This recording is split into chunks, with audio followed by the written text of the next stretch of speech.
ओं नमो भगवते वासुदेवाय। नारायणं नमस्कृतं नरं चैव नरोत्तमं देवीं सरस्वती व्यासं ततो जयमुदीरयेत्। मूकं करोति वाचालं पङ्गुं लङ्घयते गिरिं यत्कृपातमहं वन्दे परमानन्दमाधवं। निगमकल्पतरुर्गलितं फलं सुखमुखादमृतद्रवसंयुतं पिबत भागवतं रसमालयं मुहुरहो रसिका भुवि भावुकाः।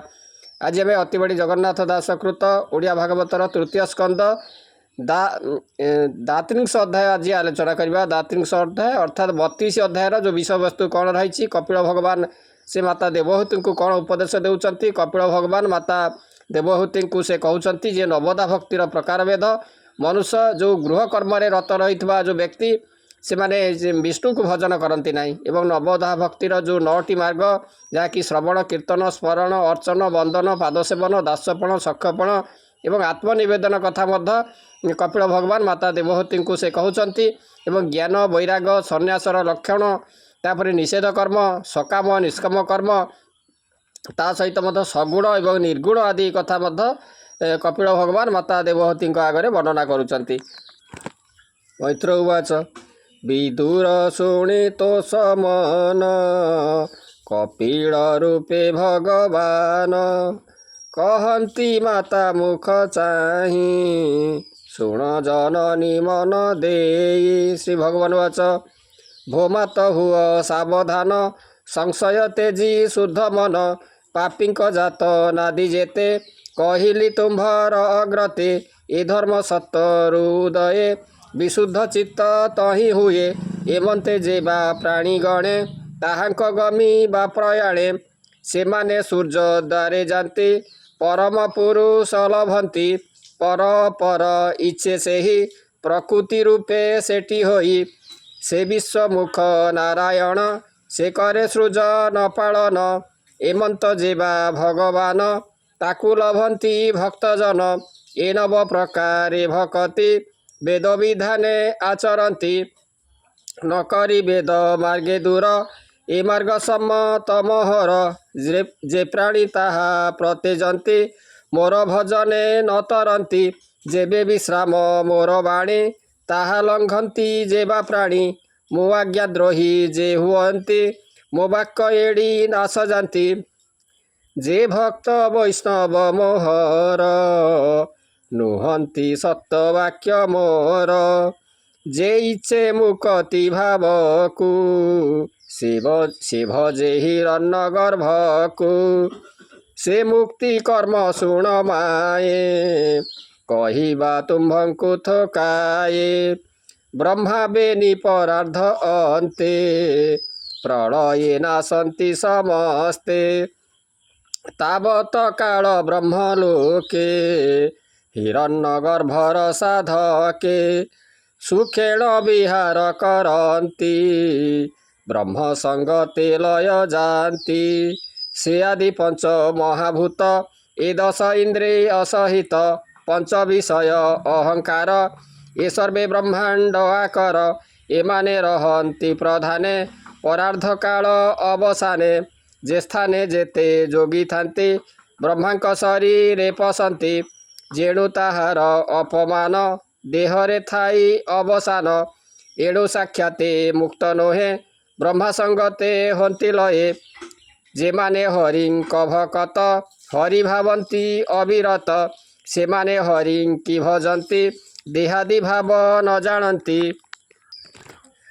अछि कि नाही निज देहि निज स्थान तांक नाही समे देखंती सर्वजीव मित्र बैरी एक भाव एणु ग तुम्भे हरि भज भोग वासना सबु तेज से सर्वभूतंक हृदय हरि अछंती सर्वठारे जहाँक महिमा शुणिल मनकु जोगे दृढ़ कल ताहांकु भजिले तरीब ए देह पुनश्च नहिब जे अस्थि स्थिर चरंकर जाहाकु बोली सुरेश्वर कुमार आदि सिद्ध जेते जोग करंती अविरते निसंग कर्म ही करंती तथापि भेद न छाड़ती करंती वार्ता अभिमान एणु न पांति शुद्ध ज्ञान ବୋଇଲେ ସୃଷ୍ଟି ରକ୍ଷା କର ପୁଣି ଘେନନ୍ତି ଅବତାର।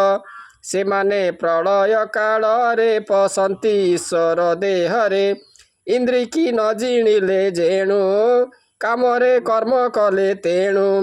ରଜଗୁଣରେ ତାଙ୍କ ମନ କଳ୍ପି ଯେ ଥାଇ ଅନୁକ୍ଷଣ। ଗୃହ କର୍ମରେ ହୋଇ ରତ ପିତୃଙ୍କୁ ପୂଜି ଅବିରତ। ବିମୁଖ ଶ୍ରୀକୃଷ୍ଣ କଥାରେ ରହନ୍ତି ଗୃହାଦି ବେପାରେ। ତାହାଙ୍କୁ ବିଧାତା ନାସିଲା ବିଅର୍ଥେ ତାଙ୍କ ଜନ୍ମ ଗଲା। ସକଳ ଅନର୍ଥ ଯେତେକ ଏ ଜନ୍ମେ କଲେ ଅବିବେକ। ଛାଡ଼ି ଅମୃତ କୃଷ୍ଣ କଥା ନିତ୍ୟ ଶୁଣନ୍ତି ଗ୍ରାମ ଗାଥା। ଯେ ସନେ ଭକ୍ତିହୀନ ଜନେ ବିଷ୍ଣୁ ଭଜନ୍ତି ହିତ ଜ୍ଞାନେ। ସେ ପୁଣି କର୍ମ ଭୋଗ ଅନ୍ତେ ଗମନ୍ତି ପାପ ପୂର୍ଣ୍ଣ ପଥେ। ସୂର୍ଯ୍ୟଙ୍କ ଦକ୍ଷିଣ ଭାଗରେ ବସନ୍ତି ସେ ପିତୃଲୋକରେ। ସେ ଭୋଗ ଅନ୍ତେ ଗୋଜନନୀ ସଂସାରେ ପଡ଼େ ଦେହ ଘେନି। ପୁତ୍ରାଦି ଗୃହେ ଜାତ ହୋଇ ପୂର୍ବ ବାସନା ନ ଛାଡ଼ଇ।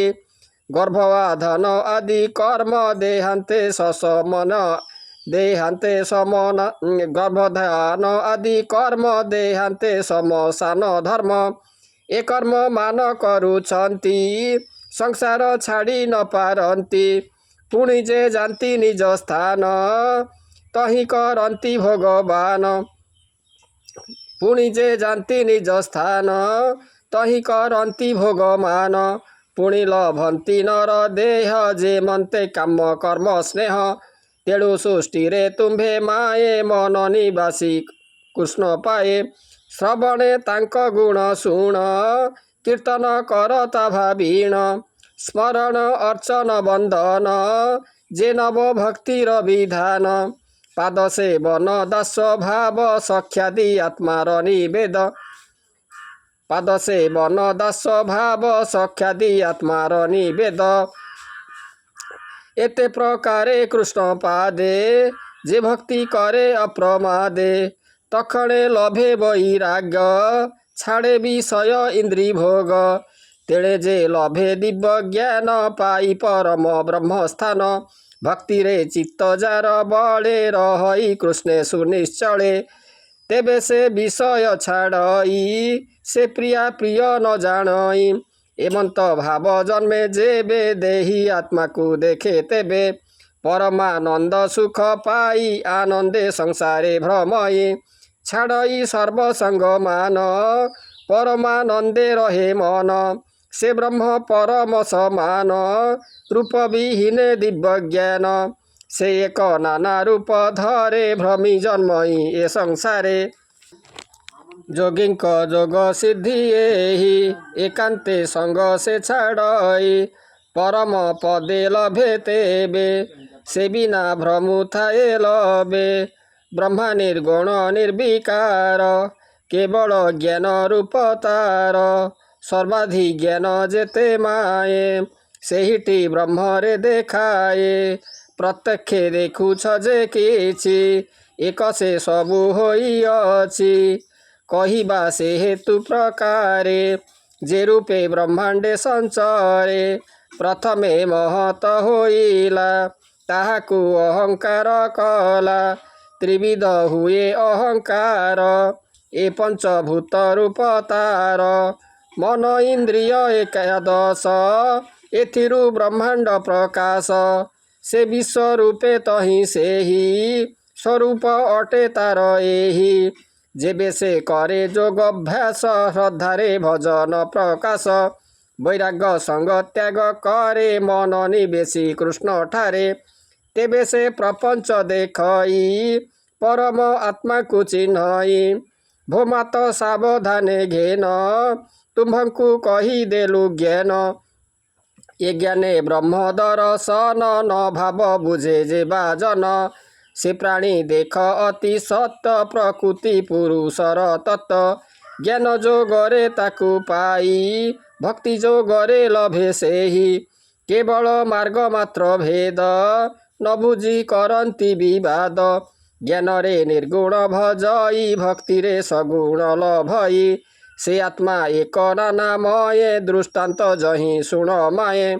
देख शर्करा क्षीर आदि धरन्ते नाना गुण विधि किंतु पदार्थ एकमये इंद्रिय भेद तिनि नुहे चक्षुरे शुक्ल वर्ण दिशे रसना मधुरे प्रतसे कर्णरे मधुर शब्द नासारे सुबास आनंद तोकरे शीत उष्ण दुई ए रूपे एक नाना होई भोमाता आत्म ब्रह्म एक गुण रे दिशई अनेक ताकू जे रूपे भजई से ताकू से रूपे दिशई ताकू जानिब एक बोली न बुझी करू थांती कली शास्त्र मार्ग रे एक हुए से पुणी एकु नाना हुए शुण जननी शास्त्र भेद तेबे छाड़िब सबु खेद प्रिय जे पुत्र आदि करी जे एहा करंती आदरी तहु से हुए भगवान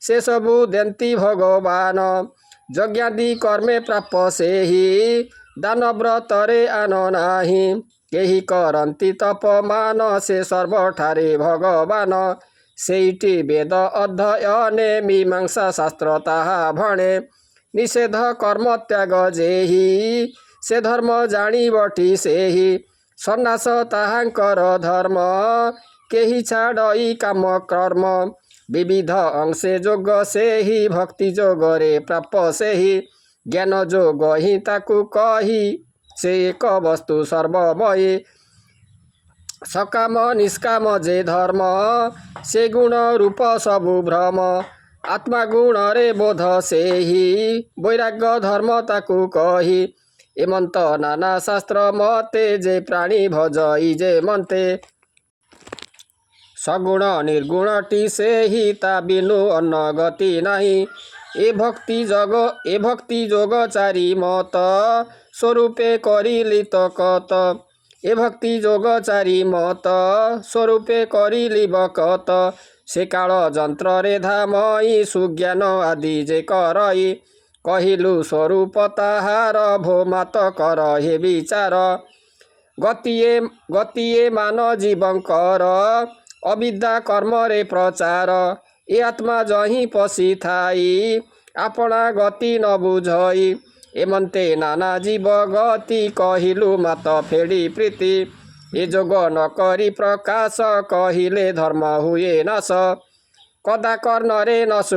कदा कर्णरे न कहिब विनय जे प्राणी नहिब न कही दुर्मति अग्रते अपरे दुरात्मा दिजेते कामुक प्रलोभी दुर्मति जे गृह धर्मे दृढ़मति एमंत लोके न कहिब सर्वत्रे भाव जे होइब न कही अभगत माने न कही जेहु भक्तिहीने जहार श्रद्धा एथे थिब ताहाकु मार्ग कहिब भक्त जने एहा कही जे भक्त जनटी सेवई जे प्राणी एते श्रद्धा करे ए धर्म कहिब ताहारे जे प्राणी सर्वभावे मित्र ताहाकु कही ए चरित जे प्राणी गुरुंकु सेवई ए दीक्षा भावे शिक्षा देई विषये वैराग्य जाहार जे प्राणी शांत चित्त धीर